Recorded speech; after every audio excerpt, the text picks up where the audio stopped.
Hello, welcome back to another video. Today, before I get started, I just want to mention a couple things like I do at the beginning of all my videos. If you're new to this channel, I just want to mention something that 96% of people who usually click on these videos are not subscribed.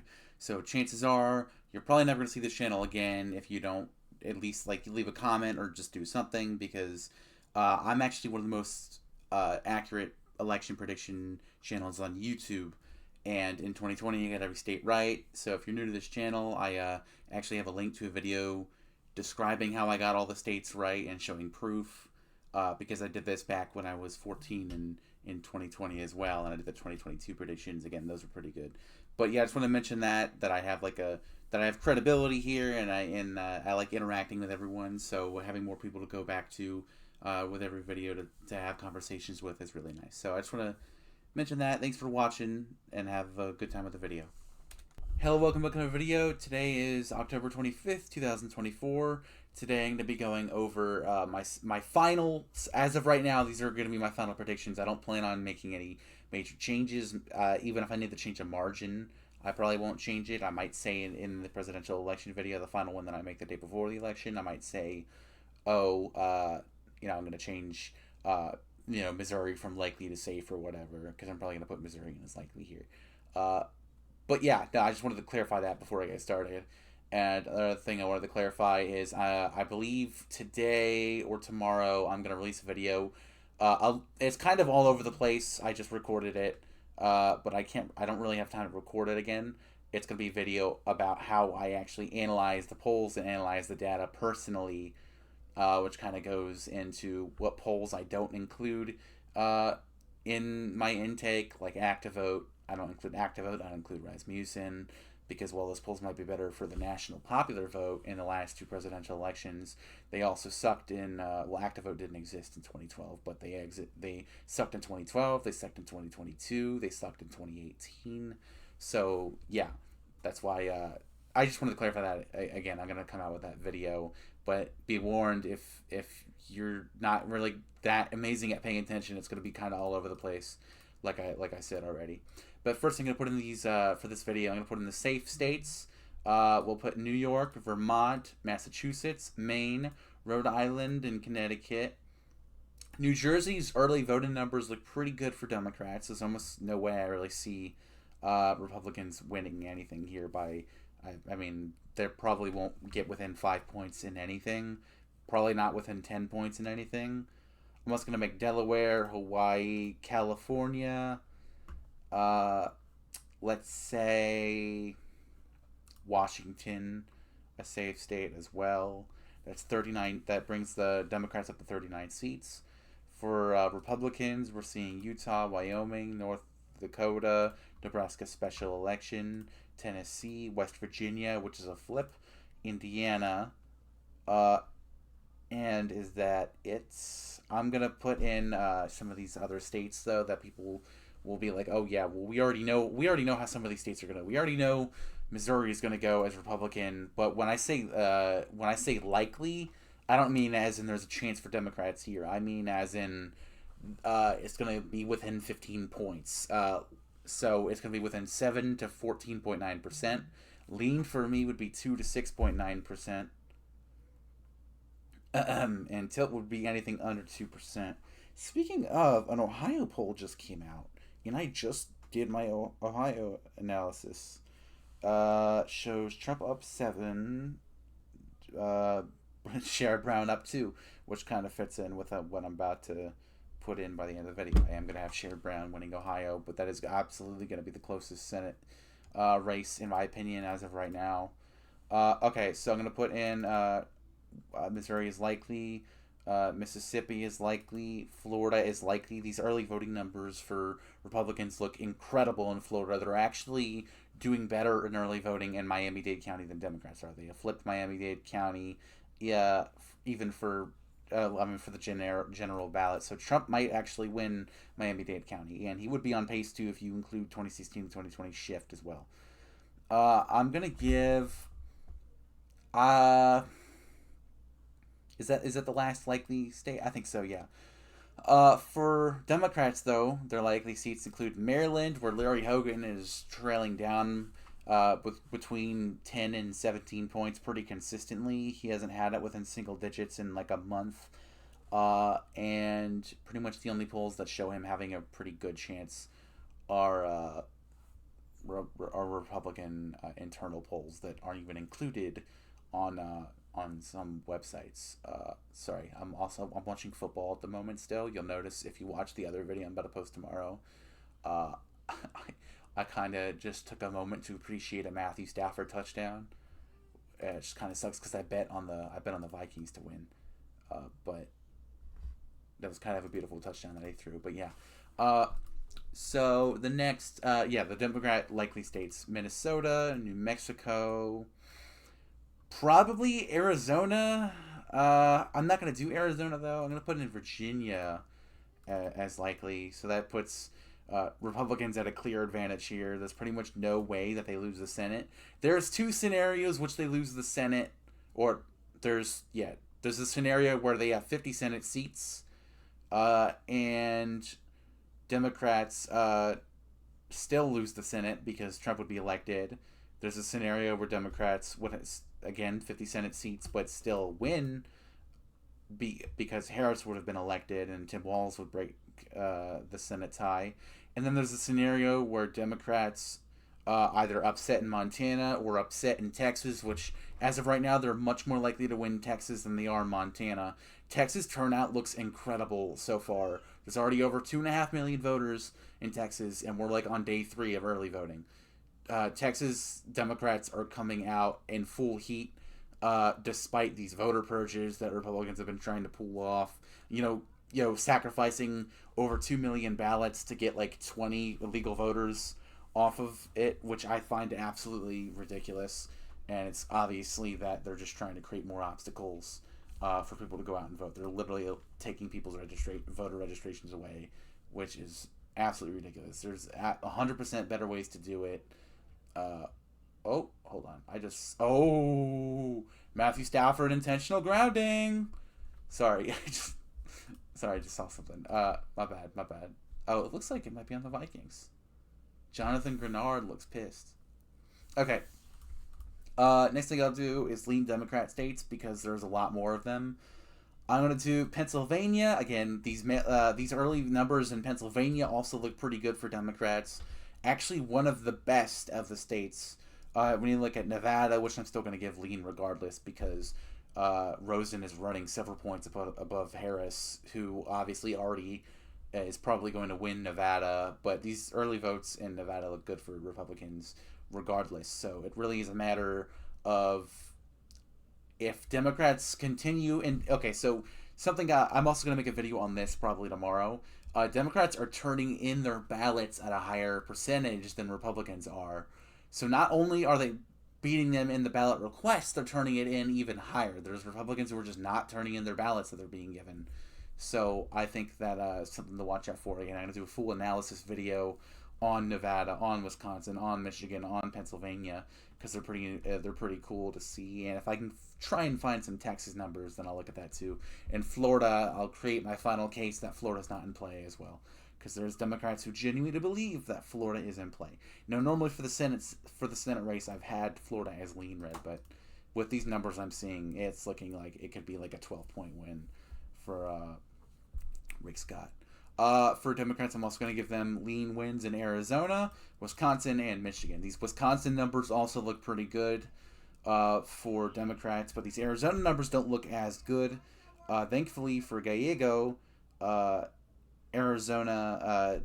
Arizona, he's running like 7-8 points above of Harris pretty consistently. Arizona does not like Kari Lake. She's going to claim it was stolen from her like she did last time against Katie Hobbs, which I'm still surprised won. Although I might have had that going blue in my final prediction anyway. She pulled a mini Donald Trump and just pretty much just said, "Nuh-uh, I didn't lose," and then was proven several times that she did lose. Then they did the audit for 2020. And I believe in 2021 they did that big audit for the votes and then actually extended Biden's lead. Like, pretty much anytime they do recounts, Biden also increases his lead. Like, if you really go down to the bottom of it, Democrats are cheating less, if at all, which we would include these voter purges. Like in Georgia, I'm sorry, I probably should have said something to skip this like area. I didn't know I was gonna be talking this long about the voting issues, but in Georgia, you'll see they did a full audit of all of their voters that they just purged, which is like over 100,000, like 300,000 voters, and out of all those voters, only 19 were illegal immigrants who requested a ballot or something like that. I don't even think they requested a ballot. I think they were just listed as voters. So the fact you're going to get rid of 300,000 voters to, like, you cannot justify that for 19 people. You are, like, that is beyond voter suppression. That Department of Justice, like, I think they just sued Virginia for a pretty similar thing as well. I believe they also sued Oklahoma for getting rid of 250,000 voters, which got rid of 300,000 voters, but only like 20,000 of them were people who couldn't vote, aka dead voters who weren't going to vote anyway because they're dead, and illegal immigrants, which again didn't even reach 24 in Georgia. That would not have made even 0.0001 difference in Georgia. And obviously, if it was within those 19 voters that they found that were illegal immigrants that could supposedly vote, they would have recounted if it was within 19 votes, and they would have found out that those votes would have not counted anyway. So again, like I said, it doesn't matter. They're just using excuses to get rid of voters in like Georgia. In Texas, they got rid of 2.5 million voters. And again, even the Attorney General of Texas said that if they didn't remove all those voters from Harris County in 2020, then Biden would have won Texas. He literally said that himself, and then started bragging about how he got rid of those voters, which is just crazy to me that he can go up there and do that. What's next? What do we do next? I'm gonna do Montana, lean red. I think that's pretty obvious that Montana is going to go red on the Senate level, obviously on the presidential level, but he just continues to raise his leads, and even pollsters have stopped polling Montana because they've given up on it. And now, despite the fact that so many voters have been purged in Texas, it's looking a lot more likely Democrats could actually pull off a win in Texas. With how good this turnout is. Again, high turnout always benefits Democrats 100% of the time if you go back and look within the last 20 years. Every time turnout is higher, Democrats do better. That is a fact. When more voters vote, Democrats reap the benefits from it. That's why they're getting rid of voters. And that being said, I do think there are more people in Texas that would want all red to win against Ted Cruz. I'm still going to give it a tilt Republican. And when I say tilt, I don't mean by 0.1%. I mean like 1.8%. So almost a lean.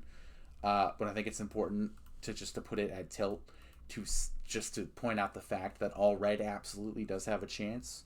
He's running like 4 and 5 points ahead of Donald Trump, and is within margin of error of winning his election in over half of the polls that are showing. So I don't know how well it's going to show, but if you look at 2022, polls were very slightly overestimated Republicans. Again, they were pretty accurate in 22 for Texas. So if they were accurate in 22 for Texas, and Democrats and these white women come out and vote like they are in Georgia and Arizona and Wisconsin and Pennsylvania and Michigan, like they are absolutely coming out at higher levels than men are, then Texas is very well in play, especially if they're coming out in Harris County and Dallas and Fort Worth, where those white women will vote for Democrats. Now, I am going to move Ohio to tilt Democrat. Last time I made a Senate prediction, I made it lean, but obviously Marino is pushing in on those pushing in on those on those brown Trump voters, like Sherrod Brown and Donald Trump voters, who crossed from 2016 to 2018. That's what Sherrod Brown is trying to accomplish again. And I personally have talked with Trump Trump Brown voters. It really doesn't make sense. It's kind of like John Tester winning in Montana in 2018. Like, how is there a 20-point shift from Republicans to Democrats and from 2016 to 2020? Like, obviously Trump was not approved of. Economy was hurting really bad, especially around the election in 2018, where the Dow was going down, like stocks specifically, not not the economy in general. The economy was just like at that point. It still wasn't like really bad until like 2020. But 2018 overall, like the world was hurting. The world was hurting. So I think the only thing I can think of for Ohio that makes sense with these voters is the only reason Ohio used to be more competitive is because the unions were there. Republicans have effectively destroyed the unions in Ohio, and they plan on continuing to destroy the unions everywhere. I mean, you hear that Twitter interview with Donald Trump and Elon Musk. I actually listened to that live. They're laughing. They're sitting there and laughing about firing union workers and stuff. And then now all of a sudden, when that big union refused to endorse Harris, which several with all the swing state unions have endorsed Harris personally, but they showed that of the Teamsters union overall, the people in charge of it supported Trump, so they refused to make any endorsement. And now all of a sudden Trump's pro union. Like 2 weeks ago, you were talking about destroying unions and cutting benefits, and something he's always tried. The Republicans have always tried to do is cut benefits, and again refuse to have any health care plans, which will go to these union workers and their benefits and their pensions when they actually get. Well, I mean, some union jobs have that already, but a lot of union jobs are for bigger businesses. So when these people do go, when these union workers who are already being screwed up by Republicans go to usually more lucrative jobs after they're done college or whatever, because a lot of the union workers are, I mean, there are those but when I'm talking about these union supporters that support Trump, I'm talking like truckers and stuff, because but yeah, basically what I'm saying is Republicans have kind of destroyed the workers' lives and made them kind of like just shift out of Ohio. You look up what happened to Gary, Indiana. Look up what happened to Gary, Indiana, and I saw this big post about it because some guy from Indiana who grew up around the area, he went online and he's asking, yo, what happened to us? Like, what is wrong with this? And I read into it, and there was responses, and people were like, yeah, unions. There was unions there. They got Republicans kind of ruined these big booming unions. I know it's that sounds intentionally vague. It's not intentional. God, can the Vikings stop punting? Go for it. 4th and 6 at your own 20. You could do it. I'm sorry. I bet on the Vikings. I mentioned that at the beginning of the video. I kind of wanted them to win. But yeah, like around in this area, that's why the Midwest is becoming more red than it was, because these union workers aren't even here anymore. They don't even exist. Just the only places of like PA that's getting more blue is Pittsburgh, and that's reverting from like it shifts from like 1980 to 2004. It's reverting that shift back to late 1900s when they were more blue around that area. You look at the Clinton County maps, that's what you'll see. And again, you'll see where Detroit is. Obviously, the Auto Workers Union is pretty big endorsement for Harris in Michigan, even though Democrats always get it anyway. But you look in, and they endorsed Harris. Like, Trump's going to pretty much effectively get rid of, like, he can't manually get rid of unions, but he's going to make things legal where these companies can stop having to listen to these unions and just fire union workers. They're what I mentioned what they were laughing about. They were laughing about getting rid of protections for union workers, which will effectively destroy unions. That's what I mean. I don't mean he's not going to sign a bill saying unions can't exist. He's going to sign a bill and stuff saying that those protections for those union workers don't exist anymore. And by the way, last state, I'm going to do Nebraska. Tilt Republican. Fisher is somehow losing in the polling average to Dan Osborne, and obviously I know I am a Democrat. Someone pointed out in the last video that I sound like a Democrat, and I absolutely 100% agree. I know I sound like a Democrat. I hate that I sound like a Democrat because it's like a little bitchy, kind of whiny small voice, so I understand that. Uh, but so yeah, I understand it, but it doesn't matter. It doesn't really matter for my predictions. I analyze this data. Obviously, if I was going to be biased, I'm going to have Texas as blue here. I'm going to have Montana as tilt. I'm going to have Nebraska, which I have recorded a Senate prediction like 2 weeks ago, and I was going to post it, and then I was like, nah, I felt like I was kind of all over the place in that video, and I actually had Osborne winning in that one. So I'm very aware that I'm pretty aware that when it comes down to actually voting on election day, especially with that Senate with that special election, people having to split the ticket, people splitting the ticket while voting for another Republican senator at the same time, it's not going to be as many as people think. While Osborne is leading right now, he's not really getting about 48% in anything. I think when it comes down to that turnout, Republicans will benefit in states like Nebraska with these close races, and Montana, where there's going to be less vote splitting than people think. And in Ohio, the question is Sherrod Brown ahead by enough? And honestly, if by election day you see me with Ohio as tilt red here, don't be surprised, because that's absolutely something I'm considering doing. I'm very, very well considering doing it. I just need to see a little bit more data. I need to see data on the vote splits. If you look at like the polling for Montana when Tester was ahead, I actually looked into it myself, and over half the Republicans that said they were voting for Tester said that if they knew that it was going to control the Senate majority, they said that they would just vote for Sheehy instead, but they liked Tester. So I don't know why Republicans are trying, like, their smear campaign, their smear campaigns in these three races, Ohio, Montana, and Texas, are incredibly stupid. Marino's big thing in Ohio is immigrants, and Trump kind of raised that issue for Springfield when he brought it up at the debate, because he's a fucking idiot, and doesn't look at, like, I'm so tired of pretending that that I don't hate this guy. I've already said in this video, he's just sitting there laughing about getting rid of these union workers, and I think when it comes down to it, they hear that, and they're going to come out, and they're going to support Harris, even though Harris is barely leading union workers and doing worse with union workers than Biden is. She's doing better with white women who are part of these. Sorry, I'm still watching football, so I'm kind of like cutting off and trailing off. But I feel like in this video, I was a lot more. I was able to clarify a lot more. This was, I mean, obviously prediction videos are a lot. They're not scripted or anything. I don't script these videos, but they're a lot easier to just talk about the specific issues in every state and explain my reasoning.